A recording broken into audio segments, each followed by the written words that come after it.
Hello दोस्तों, आइए बात कर लेते हैं फिन निफ्टी कल के दिन कहाँ पे कामकाज करेगी। क्या हमने आज के लिए डिस्कशन किया था ट्रेडर्स, हमने एक्सपायरी के लिए क्लियर ही डिस्कशन किया था कि मार्केट अगर फ्लैट और गैप अप अगर ओपन हो जाती है तो हम दोनों ही कंडीशन में मार्केट को अवॉइड करेंगे।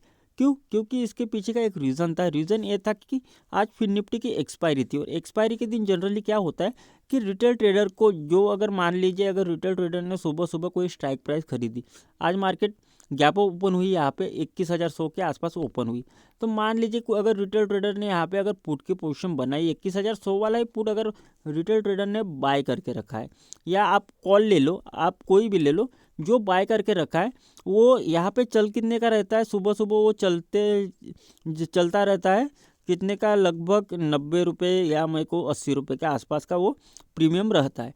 लेकिन जब मार्केट पहले 5 मिनट के अंदर ही इस तरीके के एक कैंडल बना दे, जो रेड पुट लिए उनको तो काफ़ी अच्छा यहाँ पे प्रॉफिट दिखाई देता है, लेकिन जो कॉल लिए एक्सपायरी की दिन जनरली फर्स्ट सेशन में क्या होता है, प्रीमियम डिके नहीं होता।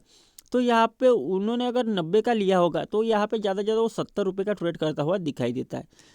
तो फिर रिटेल ट्रेडर के मन में ये आता है कि नहीं, यहाँ पे तो मैंने कॉल लिया है, अभी 70 का दिख रहा है, तो कुछ ना कुछ मैं यहाँ पे एवरेजिंग करने लगता हूँ। तो यहाँ पे वो एवरेजिंग करने लगता है, वो 70 में और कुछ क्वांटिटी खरीदता है। उसके बाद मार्केट उसके डायरेक्शन में बढ़ती है, बहुत समय ले लेती बढ़ने में। फिर यहाँ पे जहाँ पे आती है 21,000 पे, अगर मार्केट 100 पे अगर आती है, और 21,100 पे मार्केट आने के बाद जो जिसने ये प्रीमियम कितने का लिया था, यहाँ पे 90 का लिया था, यहाँ पे 70 का लिया था, तो यहाँ पे वो प्रीमियम ना ही उसका जो 90 रुपये का होता है, ना ही यहाँ पे वो 70 का रहता है, वो प्रीमियम यहाँ पे रहता है लगभग 80 रुपये के आसपास का वो प्रीमियम रहता है। तो ओवरऑल वो यहाँ पे लॉस में तो नहीं रहता। इस कंडीशन में मार्केट यहाँ पे आ गई, उसके कॉस्ट टू कॉस्ट आ गई, लेकिन यहाँ पे लॉस में तो नहीं रहता, लेकिन ना ही प्रॉफिट में रहता है। फिर मार्केट थोड़ी बढ़ने लगती है, फिर उसके मन में जोश आता है कि नहीं, मैंने राइट पोजीशन ली है, मैं यहाँ पे बना रहूँगा। फिर मार्केट थोड़ी बढ़ती है, फिर मार्केट धड़ाम से नीचे गिरती, तो यहाँ पे तो थोड़ी बड़ी तो हो सकता है यहाँ पे फिर से वो 100 का चला हो गया होगा, लेकिन वो 10 रुपये का प्रॉफिट कौन बुक करता है यार। फिर धड़ाम से नीचे आ जाती है।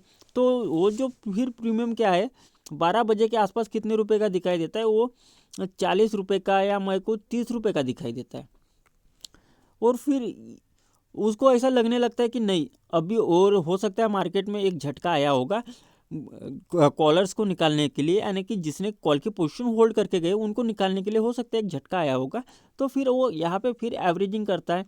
फिर अभी तो यहाँ पे उसने ऑलरेडी एक बार एवरेजिंग की होगी, फिर वो 30 रुपये पे वो भरमार क्वांटिटी उठा लेता है, यानी कि जितना पैसा उसके अकाउंट में रहता है, मान लीजिए उसके अकाउंट में अगर इस समय 20,000 रुपये है, तो पूरे के पूरे 20,000 रुपये को ही एवरेज करके वो 30 रुपये में पूरी क्वांटिटी उठा देता है। और उसके बाद क्या हो जाता है, वो अपनी पोजीशन को, यानी कि अपने जो 20,000 रुपये है और जो प्रीवियस में लगाया था, आप कैलकुलेट करके अगर 25,000 रुपये मान लेते हो, तो उसको वो जीरो होता हुआ दिखता है।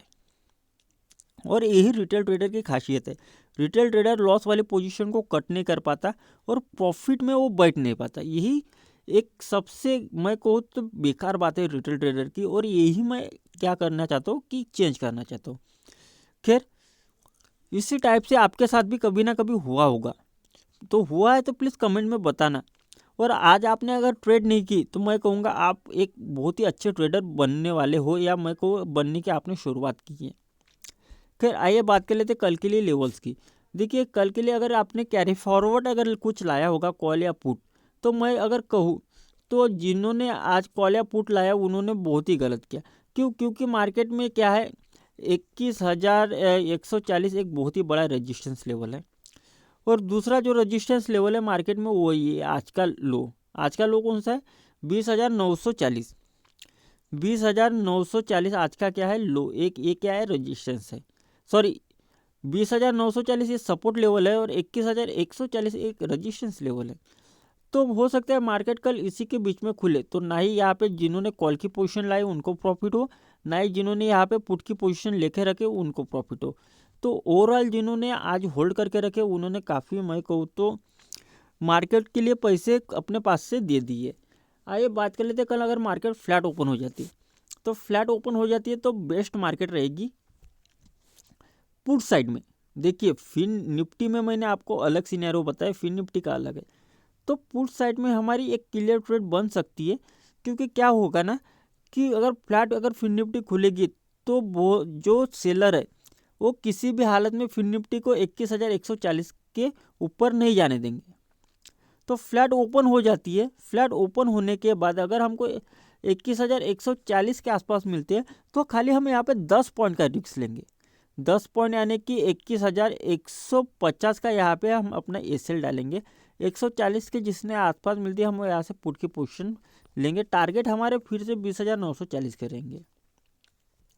मार्केट गैप अप ओपन हो जाती है, प्राइस एक्शन देखेंगे और मार्केट नीचे आने लगती है सीधा सीधा। तो जिस भी टाइम 20,900 को मार्केट अगर नीचे से ब्रेक कर देती है, देखिए रेंज थोड़ी बड़ी है लेकिन 20,900 को ब्रेक कर देते हैं, डेफिनेटली पुट की पोजीशन लेंगे। फिर हमारे टारगेट 20,700 के होंगे।